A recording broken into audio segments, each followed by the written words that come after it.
Hello, good evening. Welcome to another video from Steam Paper, and these videos are all building up to our Steampunk Over the Ether Festival, our virtual Steampunk Festival, which is happening on the 25th and 26th of April. We're looking for content for that, so if you're a steampunk maker, a performer, artist, writer, whatever, we'd love to see your creations as a video or as a piece, recorded camera, whatever, and send it in to news@steampaper.co.uk, which is down there. Be brilliant. If you want any information, then there's some posts on the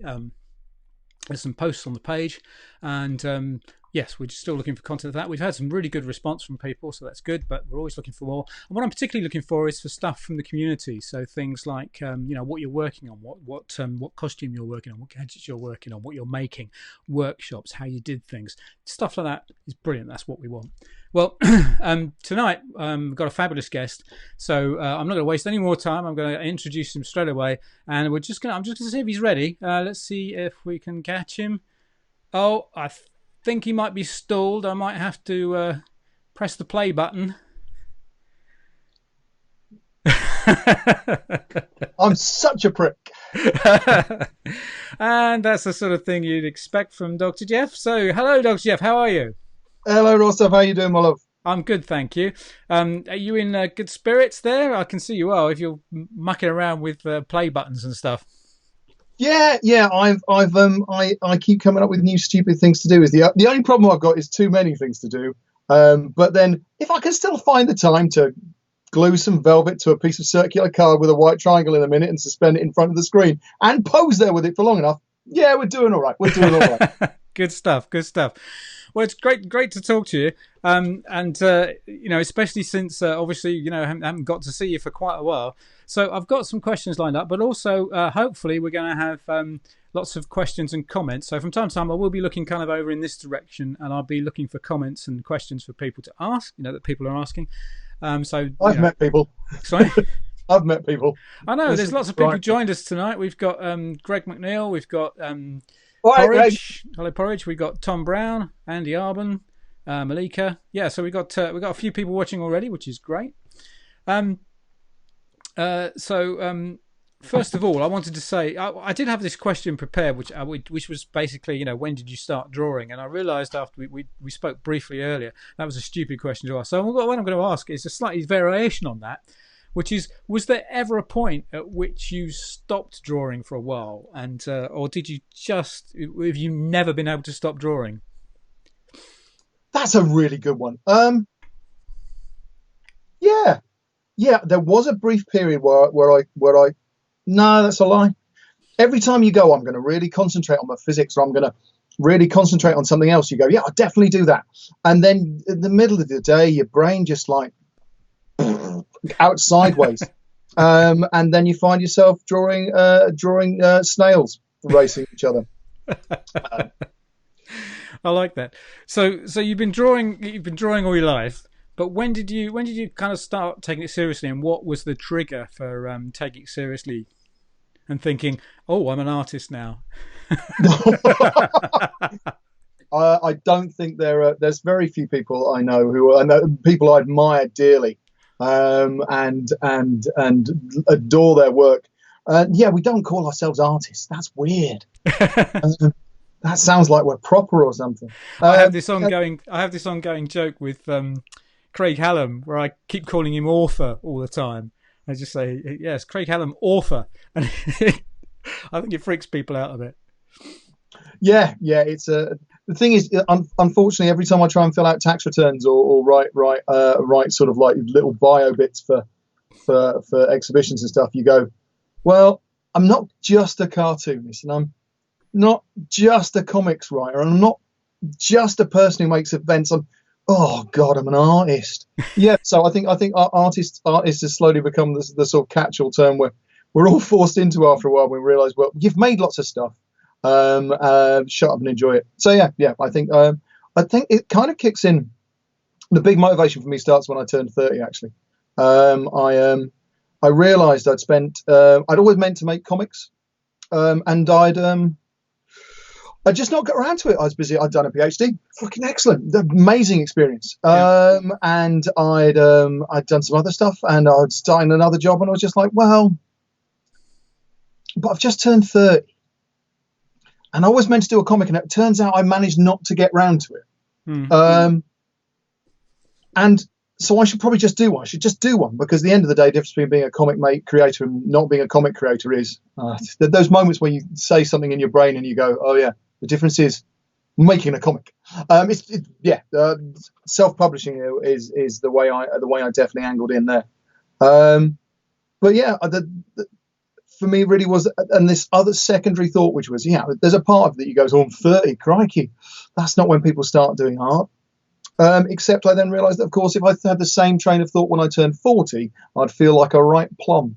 So I kind of like double jeopardied myself into actually getting underway. So I started by actually slightly at the behest of the then manager of Travelling Man York, Al.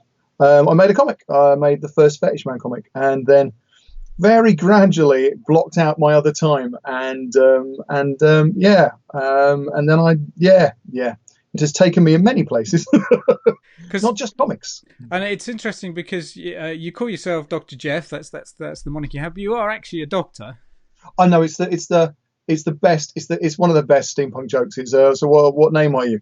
Oh, I don't know. I could come up with something. What about Baron Von Doom? Oh no. How about the Evil Professor? Or Herr Doctor. I mean that's a rubbish name. Yeah.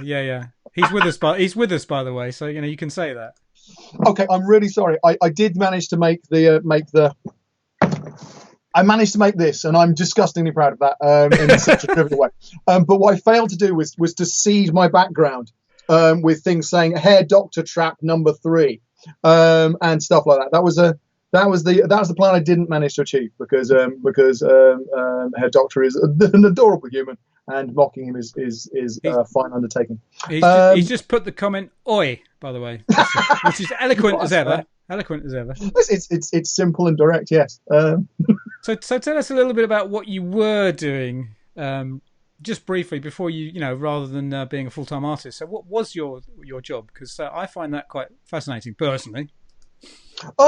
Yeah, and also it's I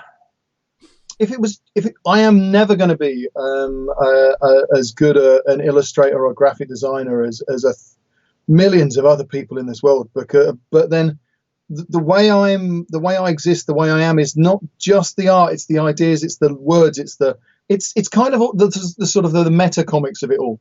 So a lot of the way I've thought about things have kind of catapulted me into whatever this is. I was a theoretical physicist. I trained as a physicist, and then I briefly tried not theoretical physics, and that didn't suit me. And then I ended up doing a PhD in with the most Star Trek of titles. It's marvelous. It's quantum. Oh my God, I've briefly forgotten quantum. No, it's not. I've temporarily forgotten my PhD subject area. The title of my thesis is Atom Dynamics and Spontaneous Emission near Dielectric Cylindrical Structures. Wow. Yeah. Quantum optics. It must be quantum optics. Yes, it was quantum optics. It was nonlinear optics that I was interested in, but there weren't any jobs in that. And then when someone said quantum optics, I went, well, that sounds insane. Of course I'll try and do that. And that was lovely. I got to... I'm not sure if it's there's the joy of getting to find out if you are good, how good you are, and that's a beautiful thing. But there's also the joy of getting to do lots of maths. Yes, totally immersing myself in complex integral calculus and Bessel functions. Well, maybe we should talk about those for the rest of the interview. Do you think? Yeah, no, depending on which bits I can remember. Yeah, no, they are. Yes, maybe slightly. Yeah. Also, to be perfectly honest, I kind of did my PhD exactly the point before modern numerical computational software became better than me at the maths. So, yeah, there's probably an advantage to it in that I understand how the maths works underneath it and what you shouldn't be doing. At the same time, oh no, they've got all the Bessel identities. They can knock it out faster. Got a question, and I'm hoping we're going to get a few more questions for you. But we've got a question from Tom. He's saying, "What's the sexiest maths then?" Oh, I love you, Tom. That's that's a really good question. Oh, okay. So the problem is it's like so many things in this world. Once you've done it, you kind of like regard it less. I mean, obviously, group theory and special unitary group theory, because that's kind of like the underpinnings of the other stuff. You can, it's yeah. As much as so, there's this.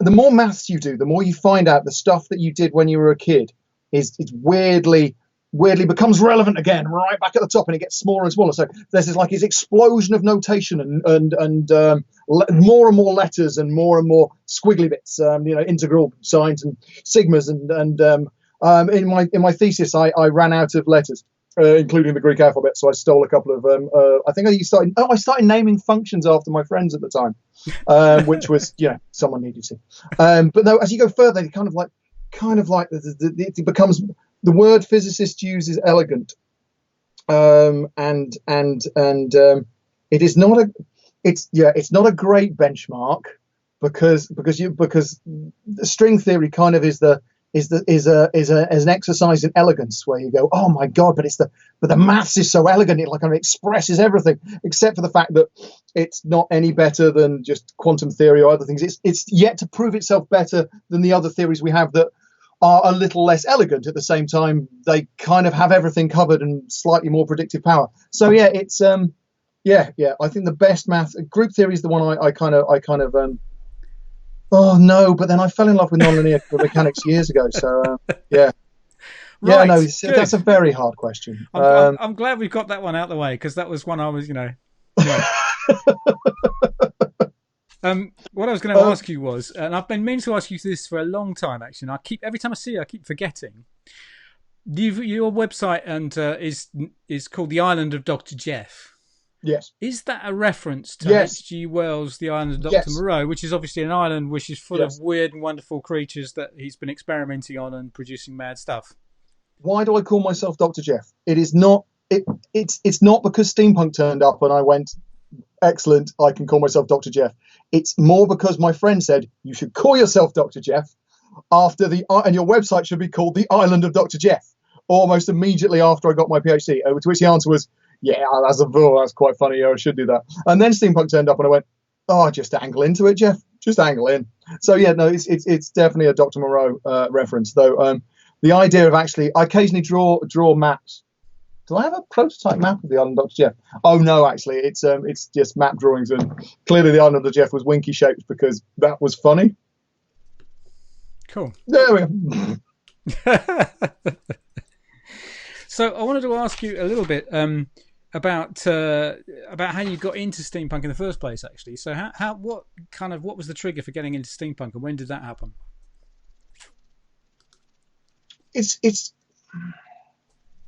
I am secretly, I'm not that secretly goth. I'm goth. Yeah. Unfortunately, what I'm not is skinny boy goth. Right. So there's not the trope for chunky blonde haired goth is not a predominant one. But no, I've been enjoying the world of goth and its likings for many years. And weirdly, the Fetish Man comics fit perfectly into the goth world as well, because it's an audience who understands that comics exist, are actually willing to have a laugh, and aren't terrified when you say the word fetish in front of them, which is an issue I had occasionally at comics conventions. Oh, it's disgusting! Literally, just bless your hearts. And so yeah, but within goth is this love of the Gothic, the Victoriana, but also there's the fiction, the alternative, the sort of like the twisted history as well. There's a discussion about what's the difference between what's the difference between steampunk and I can't remember, something like alternative Victoriana, and I can't remember. I think my general answer is, oh, shut up and enjoy it. And so yeah, I kind of I've always enjoyed that sort of like touch of Victorian, and I started dressing more and more that way over the years, because it suits my body shape, and I like the look of it. And actually, I've been doing it for centuries though. My grandfather was born in 1899, and my grandfather and my parents' parents all had or had children quite late in life. So yes, I knew someone who was born in the Victorian era.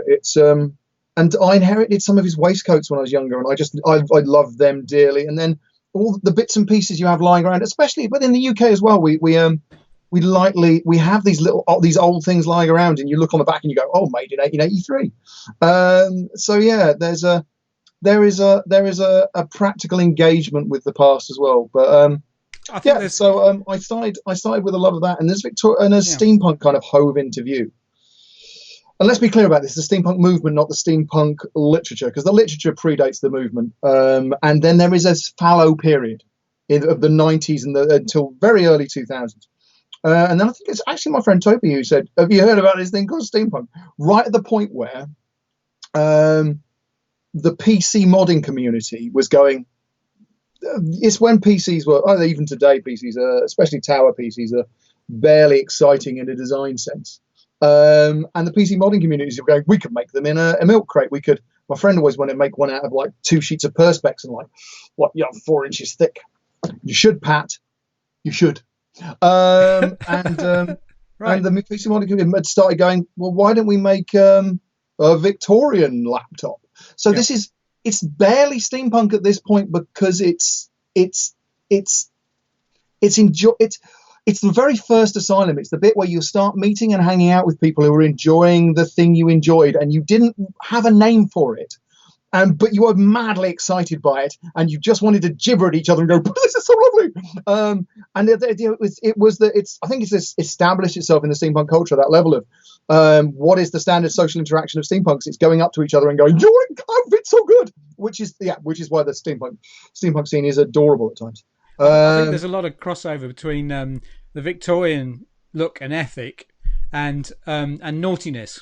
That as well. I know you're a big fan of naughtiness, and some of your work is kind of like a crossover. Well, it's kind of that gentle rudeness that works so well with Victorian clothes. Seaside postcard kind of I started doing the first Fetish Man comic I did was 2004. And then I was doing two a year for quite a while, and then it's sort of like, there are 1,000 other things to do, so it tailed off. But basically about 2000 I'm not sure if it's 2007, I don't know, 2008, something like that. I did Fetish Man issue 8. Yep, the maths just about worked for 2008. Yeah. And because, of course, there is only one Fetish Man joke, which is a superhero wearing a gimp suit falls over because he's wearing a gimp suit. It's really difficult. So there's only one joke. And when you've run out of that after 2 issues, then you have to start throwing other themes in. And so by issue 8, when I can't remember if it was deliberately, if I called it a steampunk issue or if I actually just... I think it was steampunk. I think that just become aware of steampunk around that time as well. As like, I want to make Victorian things. So exactly at that point, I started doing an awful lot of. There's just this entire lump of Victorian related humor and nonsense.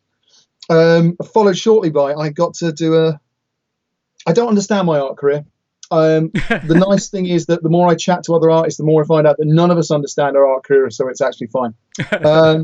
And I was contacted by Shush, the Women's Erotic Emporium on Hoxton Square, and said, would you like to do an exhibition with us? And I said yes. And they said, what about 3 or 4 pieces? And how about 10 small pieces? And so then I ended up drawing my tiny range of slightly rude cartoons. So yeah, I was engaging more and more with what does Victorian look like? What does alternative Victorian feel like? How does it all... What makes it look Victorian whilst not actually having to slavishly follow every detail? So yeah, but then also it comes from the goth side as well, the love of the Victorian, where you go, I'm just going to do that again. So as steampunk came about, I was kind of quite excited in a yes, no, I like these things, and then you started meeting more and more people who enjoyed the same things as you, and yeah, no, I had an excellent time. So yeah, I think I don't know why. No, I think it's just a lifelong. It's growing up in the UK. It's the Victorian bits that are around us all the time. It's the Houses of Parliament. It's all of that stuff. It's but then also as an artist, there's also just the old ancient cartoonists, draftsmen, the people who do the beautiful line work, the punch cartoons and everything of its ilk. Someone introduced me to, I think it's my father, Bruce Bairn's father. Yeah, Bruce Bairn's father, not Barnes Wallis. I think I get them confused, but I don't. One invented a bomb. The other one, Bruce Bairn's father, is the First World War cartoonist. All right. Which is and it's beautiful, but also it's fascinating as a discussion about humor in a very difficult environment. You'd look at it from a modern perspective, or maybe have more empathy at the moment with what's going on. But you'd look at it in a modern perspective and go, that's a bit bleak. And to which the answer is, but this was drawn for people fighting in the trenches who are seeing their friends killed. So it's a very fascinating piece of series of cartoons. We're classified by the get your own hole. Two little guys one little guy in a crater and someone else coming over. Yeah, it's a One of the things... I think we're surrounded by it, and so the idea of sometimes the description I use is the idea of being able to take this nostalgia, this history, and actively engage with it. Yeah. To be able to play with it, as opposed to it being the thing grey and dusty in the museum, which is why I make grey, dusty museums. Is and to actually get to make it, because we love it, but it's not true Victorian. It's our weird recollection of what Victoriana is, which is why brown comes in so much, because the Victorians are famously people who dressed up in a lot of colour. And sorry, I've rambled for quite a while. That's fine. Actually, I was speaking in Greg's interview. I think it was in the interview we were talking about, or it may have been a conversation I had with him. He was talking about how you get the impression the Victorians wore all these dull, drab clothes, but they didn't. It was just the way the photography came out. I was going to say one of the people that I think I was a big fan when I was younger of the great black and white artists, people like Aubrey Beardsley and people like that. And I think if there's anyone you're kind of historically related to, if I can put it that way, but you do completely different things. But the quality of the kind of drawings you do is possibly Heath Robinson, who I was a massive fan of. Hello, he's disappearing off to his bookshelf there. Yes, I have that very book. Book. Yes, it's brilliant. But then this is the other. There is that phrase, copying is the greatest form of flattery, which it isn't, because at some level it's. No, I'm not saying you're. It kind of is.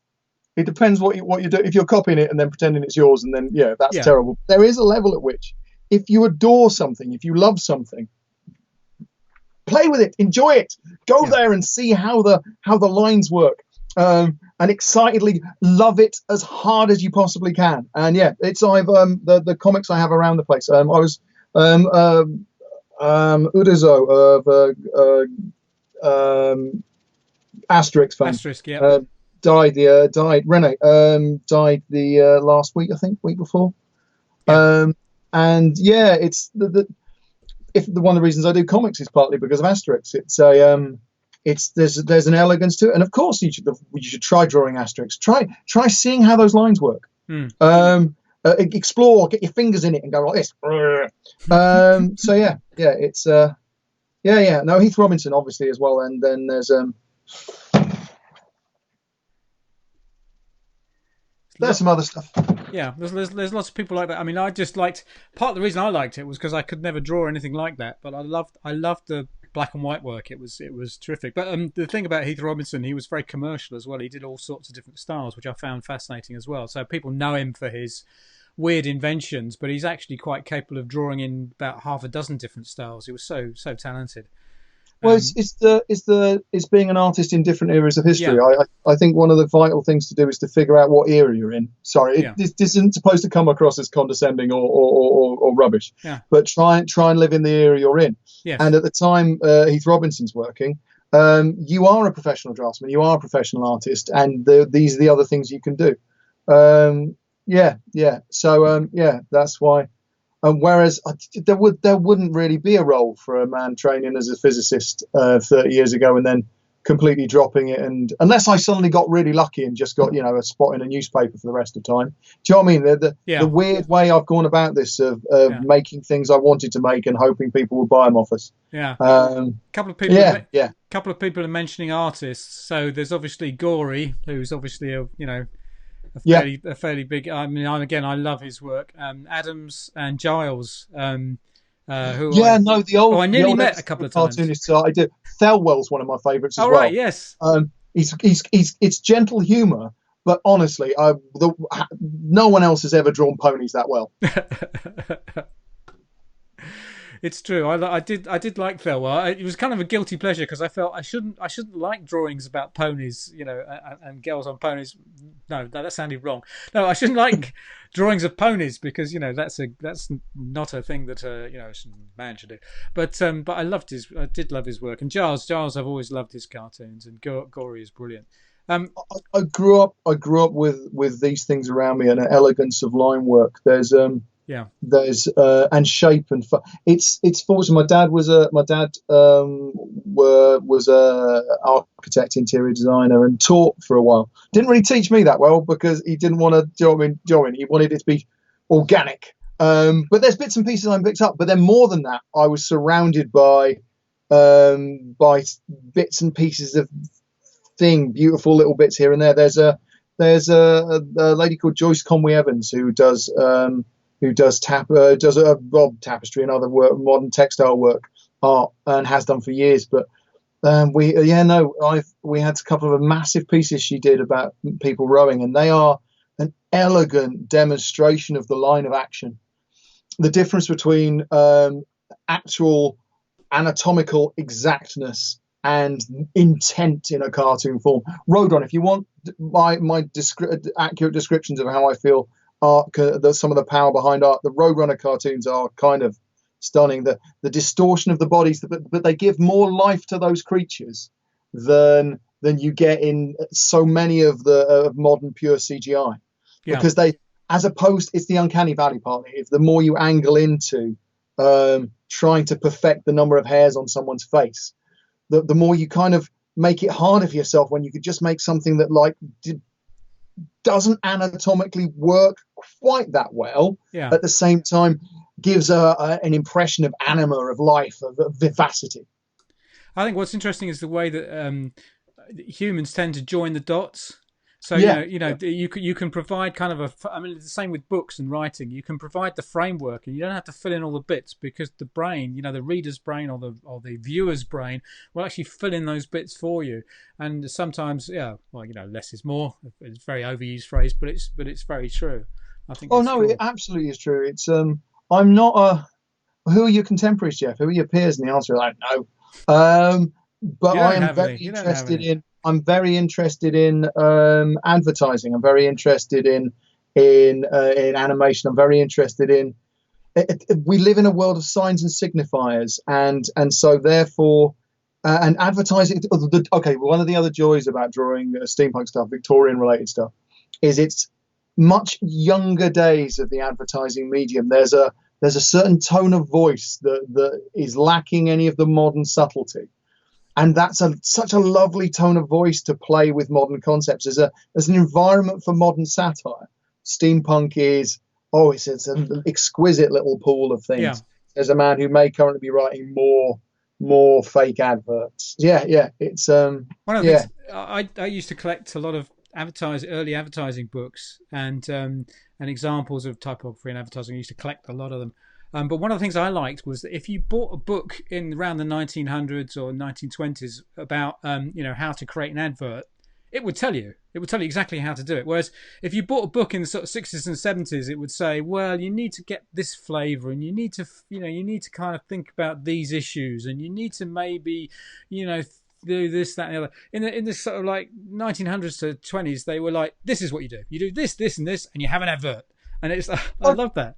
Oh, I've never seen the books. I'm fascinated. I just love the Victorian adverts that say bicarbolic soap. It's there's no subtlety. There's no your physical attributes will enlarge, or people around you will find you to be the greatest human. Or occasionally they would write, other people will think you're the best person ever.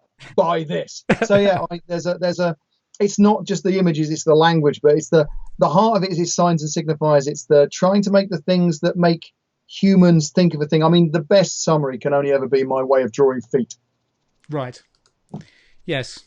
As many people do enjoy joking, enjoy with the why don't you draw feet, Geoff? To which the answer is, if you think it's a person, I'm done here.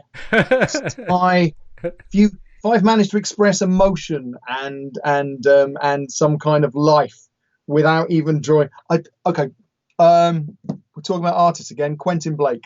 Yes. Quentin Blake fingers are the best fingers. Yeah. They are a joy to draw. They are just an enjoyably person. I'll show in a second. Person. Hang on. While you're doing that, Tom Brown is saying, you like drawing feet, but you never show anyone. You have stacks of feet drawings in a secret drawer. Is that true? I do have stacks of feet drawing in a secret drawer. Yes. They're my personal collection. Oh, okay. Yes. Oh. A Quentin Blake hand, yes, very nice. The Quentin Blake hand is it's so much fun. So when you say, well, yeah, no, it's that copying thing. Do copy. Just go and just go, how do you do it? And you just go, oh, you were having a laugh. And yeah. If there's I think this is the heart of it. Is where is for me at least, I like making humorous things. I like putting joy within things, and the Quentin Blake fingers are kind of they're a good marker of it. They're a good benchmark. Yeah. I want to ask you, actually, well, this is a good point to move on to asking a little bit about the process when you're drawing something. And I wanted to use as an example something which you did for the, just because I have it and it's a good example, you did as a stretch goal for Hopeless Maine. So I'm just going to pop this up on the screen. And this is the pencil drawing you did, first of all, for a character called Edgard from the book. So take us through how you go about creating something like this, because I know this was something I personally briefed, so I know what I gave you as a brief. I gave you a few paragraphs from the story and a bit of an idea. And oh yeah, he's got great feet, hasn't he? You can see he's got those magnificent pins. Yes. So tell us a little bit. How did you approach this?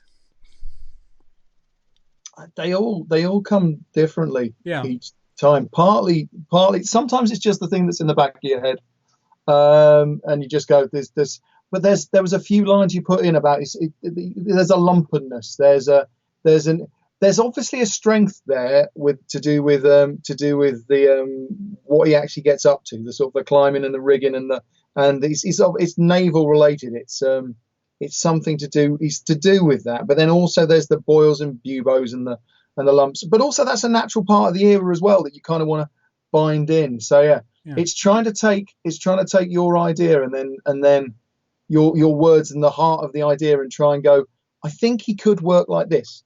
It will never quite be what you're thinking of, Rostov. Yeah. It will never. But that's the beauty of it. That's what I love about commissioning stuff. But I also try and express to people, it's also the drawings. I don't have an image of a drawing. I have like a 10-dimensional squidge of things in my brain and so partly you just have to put some lines down and then put some other lines down. The pattern I'm mostly in these days is thumbnails, because partly if I draw them small enough, apparently I worry less, and so the weird balance between how your emotions are and what you're doing. So you etch bits down and you draw other bits, and then you suddenly go, oh, I like those shoulders. So there was very much an idea of I've got the original notes around here somewhere. That kind of trying to work out how to do the double triple hat without him looking like a plonker, or looking like they're just stacked was one question. The other question is how you look like he's wearing multiple coats that are kind of bound onto him. Yeah. So there's trying to, and then there's also just the fact I kind of like the idea of him being a bit huge. I've probably been watching too much. Probably watched League of Extraordinary Gentlemen again recently. Was going a bit. Oh no, he's a bit Dr. Jekyll, Mr. Hyde, the other one. Did you do a pencil drawing first and then ink that in? Currently, I think what I generally do is I sort of like think a lot of thumbnails and then finding my favorite bits of those thumbnails and kind of compositing them, sometimes digitally, sometimes manually. I realized sometimes digitally, sometimes manually into into sort of like a blob of something that's close, and then drawing another rough over the top of it and going, how do I like that bit and that bit, and then so there's this iterative process. Now I often, if you're good at doing stuff digital, do stuff digital, but I quite like the feel of pen on paper, so I have a tendency to print everything out in magenta, so that when I'm scanning it back in, the magenta can be easily peeled off in the visual processing. And leaving behind the solid black line work that I'm throwing over the top. Now, sometimes the solid black line work's roughs, and then so you peel off the magenta and you scan back in and then print it out again and draw it. So there can be a sort of 2 or 3 sheets of paper on the way through, but often it's just run off on cartridge paper, so you can light box it as well. But I've generally run with that. It was a few years ago someone mentioned to me, Animator's blue pencil is the core of the idea. Yeah. But it doesn't have to be blue. No. And I'm not an animator. Although obviously I want to be an animator. If you don't want to be an animator, who even are you? But Animator's blue pencil was this idea of, if you, as opposed to using graphite, this goes back to my very early comics days, when at the time when the easiest, cheapest thing to do was to photocopy everything. And graphite picks up weirdly on a photocopier. It picks up some things really starkly, so it's very black in places, and then it drops other things off completely. So you can't leave the graphite lines on. If you're drawing in graphite pencil, you can't leave them on. You can't ink over it and then keep them there easily. So you have a tendency to have to go, well, now I have to rub out again. And there was a point when after chatting to the guy about Animator's blue pencil, it's a comics guy. I think it was probably might be one of the MCMs. I think MCM Birmingham or something like that. He's a guy I've known for a couple of years. This is probably about 2006, 2007, maybe 2008, something like that. And he just went, you don't have to rub them out anymore. 28 pages of Fetish Man comic. By that point, I'm guessing like 8 or 10 Fetish Man comics. And every single one of them, as I'm trying to remove the graphite lines. So the idea of then no longer having to put that effort in and still getting a very similar level of quality. Yeah, I pretty much changed over there. And now I am, and the only mistake I made is I went with a 0.9. I went with a 0.9 millimeter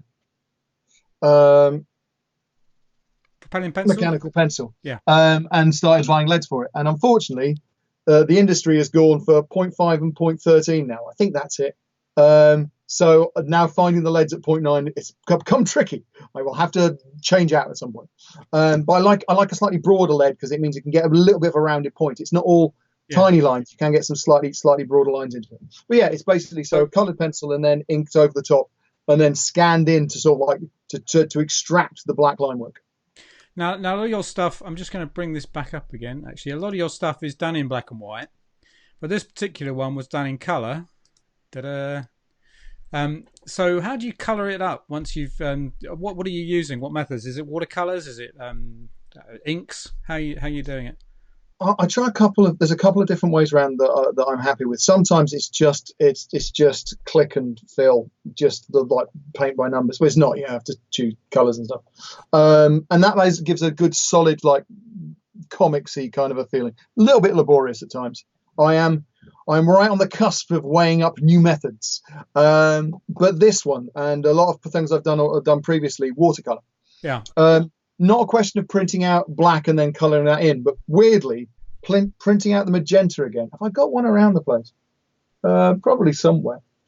Printing out the magenta again, and then putting the layered watercolour around it, and then re-round it again, and then scanning that, and then drop it, and then having that as a multiply layer over the top of the black line work. So I get to keep my black line work crisp and black, solid black. It doesn't end up, when I scan the colour work back in again, it doesn't end up having to be quality enough.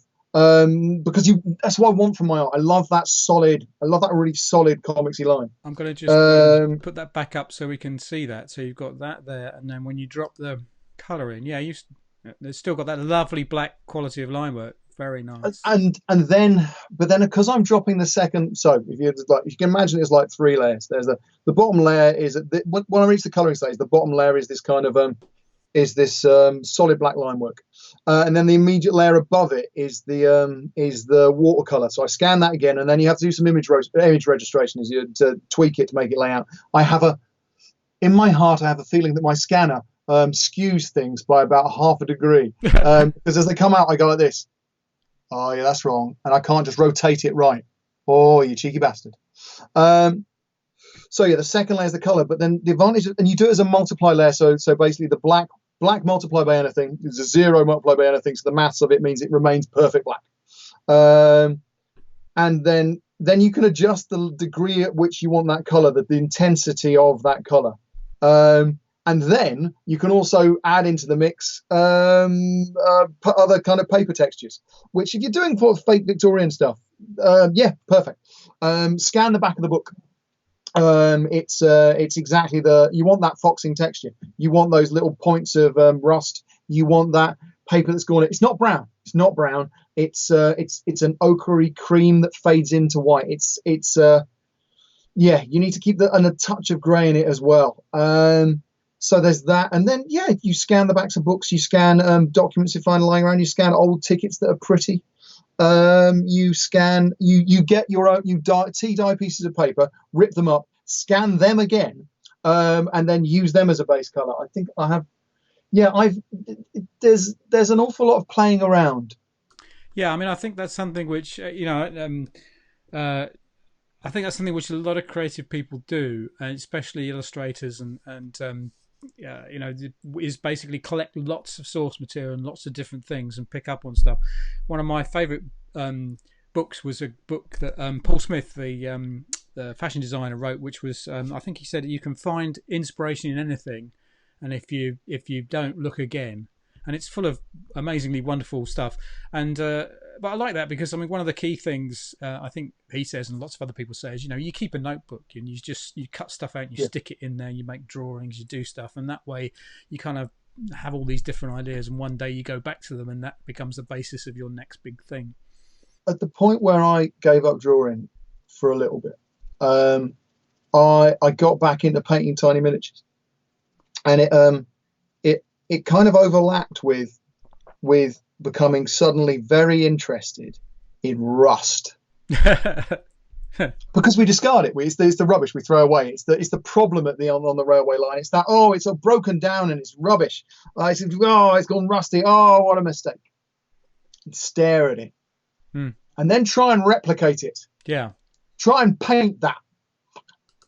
That's what amazed me about some of these video games is when you see these scenes in video games and they're like of some broken down area, the kind of the way they've managed to render things like rust and decay and stuff like that is really convincing. And I mean that's actually, I think, really hard, really hard.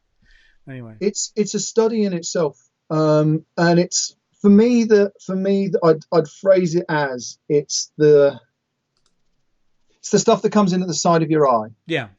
When I'm trying to persuade you that my propaganda print about tea feels like it's from the early Edwardian era, First World War, around then, I need to there's some things I can get there blatantly, and the language such as, drink more tea, you love tea, you join the first tea company, you can just, there's that, getting the language right is one thing. There's imagery, just blunt imagery. I've got like someone looks like a soldier holding a teaspoon, and someone else. Do you know what I mean? There's that, but then there's also the bits that you don't know I'm putting in there that I know are going to just tap into that cultural knowledge you have that you don't remember you have. Yeah. Jam sponge, the jam sponge print. That orange is exactly the orange of a very specific First World War poster, because there's a certain. It feels right. It feels just right. Yes. But also you need the weathering of the paper. Or if you say, well, if it's going to have been a poster, will there be? That was a tiny midge. Sorry, a moment of clarity. But do you need what weathering do you need? What aging do you need? Do you need to age the paper as if it's been in a book for a long time? Do you need to page it like it's been on a wall? Is there going to be splatters as if mud has splattered up it? Is there going to be oil lines running down it? There's a lot you can think about weathering and aging, and it's it could be a discipline entirely of itself. I think, it's an exciting thing. It's because it's not just a question of how it works. Yeah, it's also a question of how can you do it. Yeah. without spending your entire life very carefully putting in every little dot of rust. So yeah, it's There's the trying to, if you get the sort of certain level of aging just right, not too much, not too little. There's something about it that says to people, well, that's clearly it's authentic. Yeah, they know it's a lie, but that lie is where the humor is. yeah. I'm always fascinated by one of the things I've always fascinated me for years because of my background is actually typography and the choice of type. Because Yes. When I was at college many years ago, there was another chap in the same course, brilliant designer, fantastic designer, but his choice of typeface was always wrong. It was always inappropriate. So he'd do something modern and he'd use a 1920s typeface. Now that typeface, if you look at the history of it, it's like Rockwell. People think Rockwell is sort of like a 40s or 50s typeface. It was invented in the Victorian age, like a lot of other typefaces. Yeah. But it becomes associated with a particular era. So, and I think he had this complete inability to recognise what era a typeface was associated with. So, despite the fact that it might be a really old typeface, it still had a particular look and feel. And it's one of the things you can't fake is you need to know.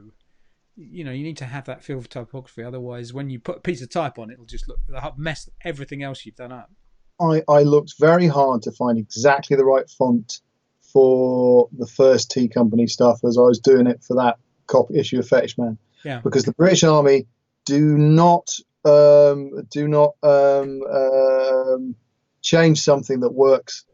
And so they have a font. It works. You know exactly what it looks like when stamped on the side of the 24-hour ration biscuits. Poof. You know what it looks like. You've seen it there. Yeah. Very much like the London Underground font. Yeah. There are some fonts that will. But that's what I mean by the side of the eye stuff. It's the stuff that will reach into someone and pull it out of them, and you go, yes, that's the right ear. When we did the exhibition at the one at the Flamsteed House, the National Maritime Museum, when me and John, Karen, and you guys, everyone, we did the longitude punct thing. We had the discussion about what's the design iconography of this, and the answer is it's not.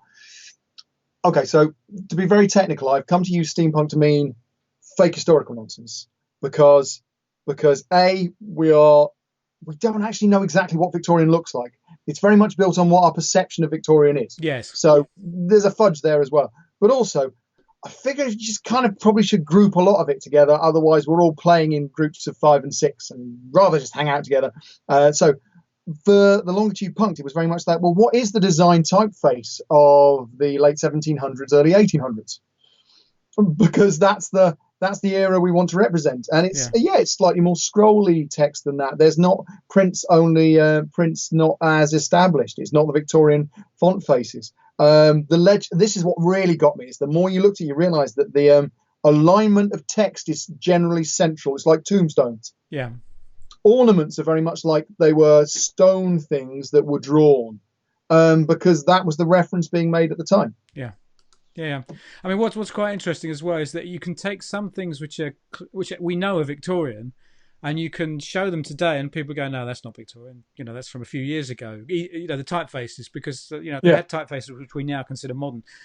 Clothing, dress. You can take an image sometimes from that era and bring it into, and so it is all about that impression about what is. It's a caricature, at the end of the day. Now, but then this is where I think the game is. This is where I think some of the beautiful games are. Is the bit of going, exactly what we did at Flamsteed House is like these are historical artifacts that aren't historical artifacts. Yeah. Which is. Now I wanted to. We've been chatting for a little while. I wanted to kind of talk a little bit and finish up with a little bit about Patreon. Yeah. Because I think Patreon is something that's very important to artists, and in fact, if anything, it's more important at the moment than it ever was before. So there may well be a lot of people out there who don't know what Patreon is or how it works. So I was wondering if you could give us a quick rundown from the point of view of an artist, what Patreon is for you, and what it is, and how people can use it. It was recommended by a small press friend of ours, Discord Comics, and they just basically went, this is how I think we can start making things work. I have generally lived on the cusp of a change of a thing. The high street was, for years we claimed that the high street was dying because it was becoming homogenized. And so the small markets, the comic conventions became the place where you could go and bring something new and interesting, different, something you weren't going to see at anything the Arcadia group was doing. And so there is a level in the small press of this, and also actually the goth and fetish scene as well, of intense innovation, where you're going, how can we do what we do? What are the ways? And Kickstarter turns up, who have resolved their labour issues, so we can do Kickstarters again. Yay!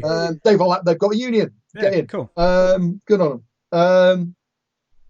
But Kickstarter turned up, which starts the ball rolling about, well, maybe there's a way of supporting artists in a more, I want to say, a sort of a socialist kind of way, in a kind of a mass humanity can support you, rather than just always going through companies so the company has an opinion about what can be done. Maybe there's other ways for artists to live, to artists be. Now I've been working at it, finding ways through. By going to events, making things and selling them, unique, weird, wonderful things you can get anywhere else. But that's a lot of legwork for a person who really likes drawing. I love hanging out with people and chatting as well, but I also kind of got into this for the drawing, so it's trying to balance the disparate elements. And then so Kickstarter was a lovely way of kind of going, well, what if we make beautiful things and you guys say you want to agree? And that kind of established the basic principle. But then there's other things that have happened with there as well, where large companies have started doing, and there's no reason they can't. It's just it changed the base of it. But Patreon kind of comes out of that again with this. I want to say it's the revival of the medieval Renaissance era idea of patronage. The idea that an artist could have some persons who say, make beautiful things. I mean, you're doing it in my name. But make the beautiful things. I would like to see you make the beautiful things. But in the modern world, technology has changed life so radically over the past 20, 30 years. You almost didn't notice it. And then, I mean, especially with the current crisis, suddenly we've all found out that we can do video calls and interviews. Geoff, get better at that. With the internet becoming so in sort of endemic, sort of like completely under the skin of society, it means that we can actually hang out with groups of people in little worlds we've made. And Patreon is basically just going, what about the idea of a patron, but as opposed to it all being on the shoulders of one exceedingly well-off person? What about sort of like making it slightly more for the people, slightly more of the people, slightly collectivized patronage, I think might be my summary of it. So if there are maybe 200, 300 people who could give $4 or $5 a month, then could that keep you alive as an artist? Yeah, maybe. Yeah, actually. 400, 500. Yeah, definitely. Maybe not. You'll never get your 2 islands, Richard Branson. But then so many of the artists I know, so many of the people doing this, we're in it for the opportunity to do art. So, and what I love the most about Patreon is, and at the heart of it is honesty of intent.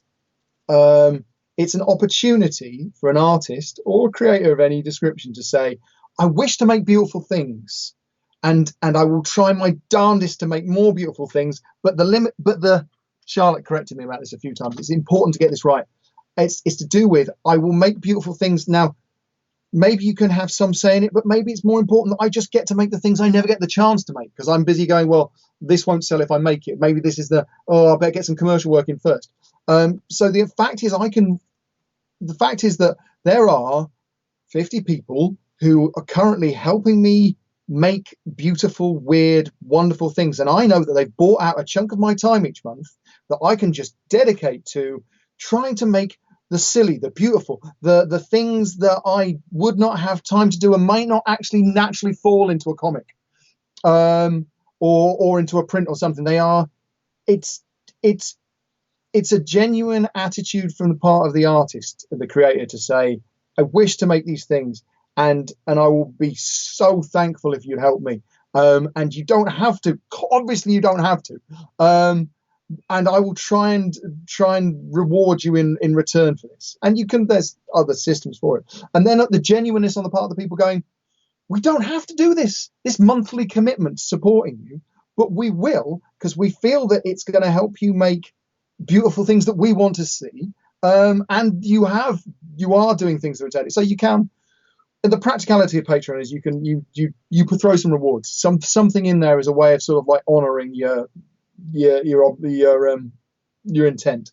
So what I do on a monthly basis is I make a print of A5 print each month. On my Patreon at the moment, which needs correcting, I've said a unique postcard, but it kind of moved. I need to change it, but it's definitely at least a unique postcard.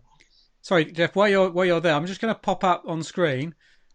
This is what the Patreon website looks like. So if you want to become a patron of somebody like Dr. Geof, you go to Patreon. It's Patreon, and I'll put some links up in a bit. That's what you see, and then you can let's hide that. Then if you track down Doctor Geof, this is the page you'll see, and you've got a range of tiers. So you can basically Geoff has said, right, there's different levels you can support me at, and for those levels, I'll promise to do different things. And then when you sign up, you see particular posts that you wouldn't otherwise see if you hadn't signed up. And then Geoff sends out an email with stuff in, which is great. And also he sends out, as you were just saying, Geoff, sorry, I'm talking about you in third person. That's very bad. You're also saying that you send out a mail out, which includes a print, which is peculiar to Patreon. You won't see it anywhere else. And one of the things I love about your mail outs is they always have a fantastic letter, a really brilliant letter. So the thing is, it's sometimes when you're doing these things, you have to find out what suits you, and might work. And it turns out that I'm rubbish at writing emails. I'm not rubbish at it. It's just I spend time going, oh, if you read that in a different way, it would look wrong. Oh, no. Oh. And so I go back I could just move the whole of that sentence before that one. But it turns out if I write a letter just straight out by hand, I kind of just give up and let it happen. So yeah, I feel lightly embarrassed. It's the worst for accessibility. There is no translation. I probably should type out the text separately. No, I love it. I just love getting a kind of what looks like a handwritten letter. It's just and it's beautiful. You often have little doodles everywhere, which is fab. And it's one of the things I like about your work is kind of like the little bits of whimsy everywhere. And so no, I enjoy getting it. I think it's brilliant, and I think it's from my point of view, being a patron, it's money well spent. So just to say, if you want to support Dr. Geof on Patreon, it's patreon.com/drgeof, and it's a great system. I mean, we're talking about it generically as well. There's lots of other artists on there. There's lots of people on. There's musicians. There's writers being supported through Patreon, which is I think is a great idea. I think the thing I really want to say at this point is I'm a little bit of an evangelical at times about it, because I think it might be a good model for future artists. Yeah. For how, if you are a creative and you are an artist, it's difficult to find the people. Maybe you do have to spend years going around events and getting people to follow you. I don't know. Or maybe you need to do the one kooky piece of art that everyone follows or something. But I think as a system, as an idea of a system, you can set up a quite non-punitive way to allow people to engage with your art more. You don't have to make everything Patreon only. You can say these, or you can put a time limit. You can say, I'm going to release these things a week early, which is something I'm planning at the moment. A lot of musicians do that. Yeah, actually, you don't even have to do a monthly supporting thing. I mean, it tallies well for 2D visual artists, because you can make a print and post a print, and it's printing labels is a tiny bit of faff, but you got to do things. There are things required doing, like my tax return. Yeah. But yeah, it's it can also set up on a funded by project thing. Technical details. Yeah. I think for artists, for people trying to make art that's a little bit different, that's if they've got a job working, if they're a trained graphic designer and there's art they want to do and they hope that people might actually want to engage with the weirder stuff they do, they can't do for their job because there's entirely too many bottoms in it. then yeah, maybe patrons for them. Although if there's too many bottoms, they do occasionally have to make that into an 18+ website. So yeah, but yeah, no, there's Okay. it's a We've got yeah. we've got a As a comment. tool, I think it's an exciting new step. In Yeah. 5 years, 10 years time, there'll be other tools that turn up. But at the moment, I think it's I think it's kind of interesting. Yeah. We've got a comment. Greg's got one. Got a comment from Alex Chapman, which is I love that your letters are direct from your brain. The Jeffness is awesome. So that's quite nice. I should say, if anybody's got any questions, now's the time, because I'm just about to thank Geof and let him go. But if anybody's got any questions, quickly type them in the comments and we can ask Geof. But I'm just going to post up. Ian Crichton says never too many bottoms. Apparently, never too many bottoms. So that's a good point. Good theory. Once again, I'm just going to pop up that Geof Patreon. This time, not over my eyes. So that's Dr. Geof's Patreon address.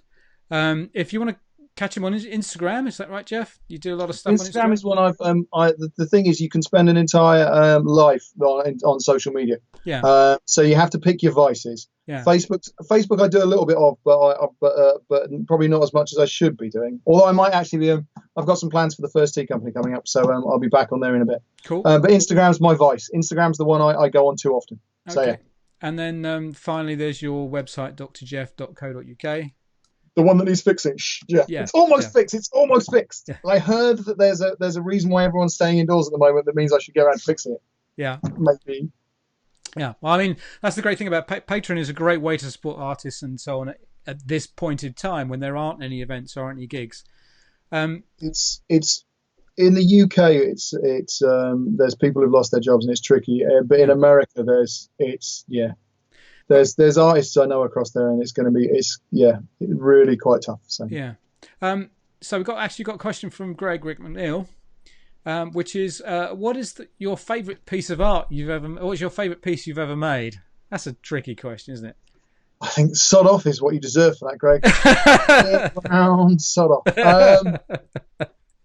I know there are pieces I've made that I have considered my favourites. They change on a regular basis. Yeah, I mean a lot of people say the only problem with favourite pieces. The only problem with favourite pieces is what happens is then you go, I could never do anything like it again. To which the answer is, you literally did the first one, Geof. So clearly it's easy. What are my favourites? I don't know. They come and go. I've been playing a lot with inks recently, so that's kind of been amusing the hell out of me. I think, to be honest, the patrons get a good chunk of what I'm currently enjoying. There's one piece I did for the. Oh, 1 second. Just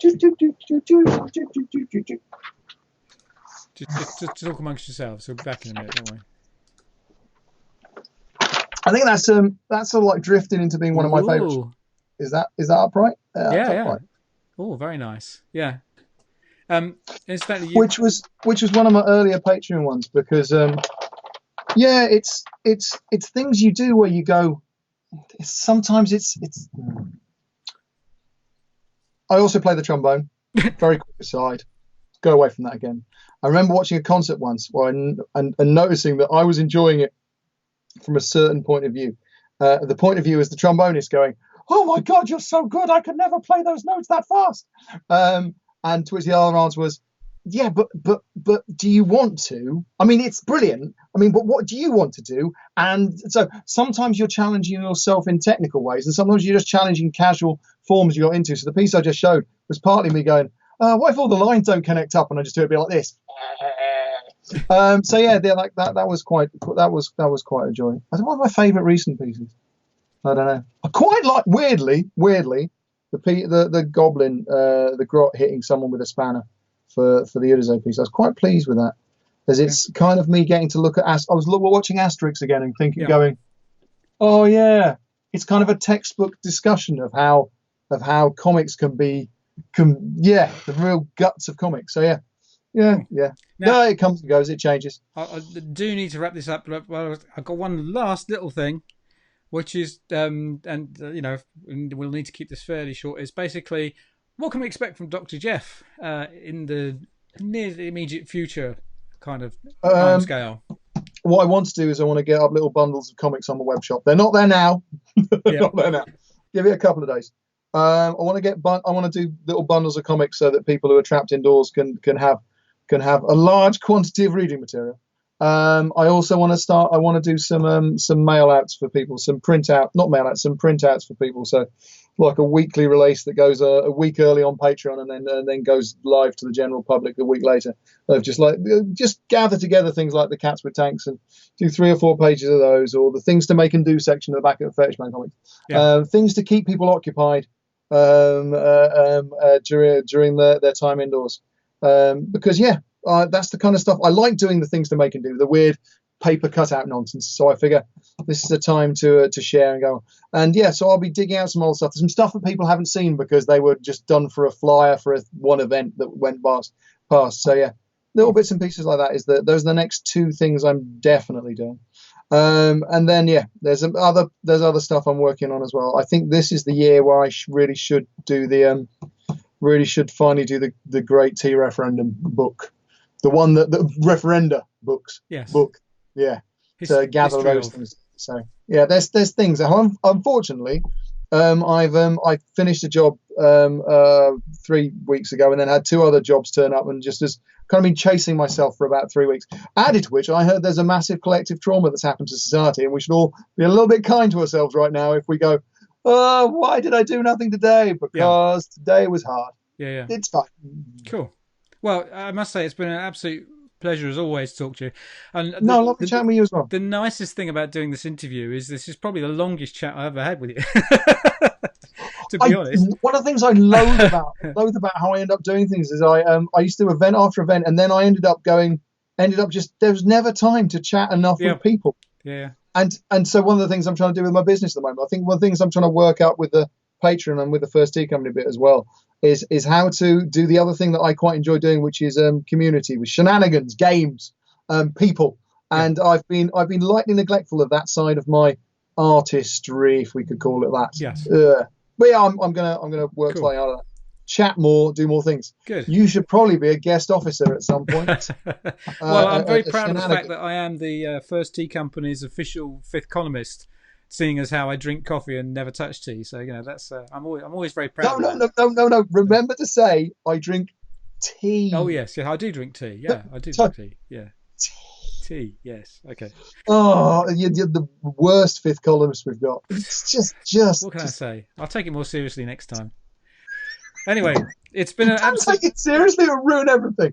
It's been an absolute pleasure, Geof, chatting with you. It's been wonderful seeing it a little bit inside your head as always, and experiencing your creative outpourings, if I can say that without it sounding rude. So thank you very much, Geof, and thanks everybody for watching. That's really good. I'm going to say goodbye to Geof. So cheers, Geof. Hopefully see you soon. And thank you all for watching that. That was brilliant. I really enjoyed that one. I don't say I haven't enjoyed all of them, but it's great to talk to Geof. I haven't seen him for a while. Again, just to reiterate, this is all kind of building up to Steampunk Over Ether, which is the virtual Steampunk Festival we're having in April. Do send in anything you've created. We need content. We'd love content. Any videos that you shoot of things you've done, stuff you've made, and so on. Be absolutely brilliant. And if you want to support Geof, then just down there is his Patreon. I can thoroughly recommend Patreon. It's a brilliant way of supporting artists and musicians and people, writers and so on. So go and find your favourite writer, artist or musician on Patreon, and just spend a tiny amount each month, and it all goes together and helps create art and create music and make our world a better place, especially in the current situation.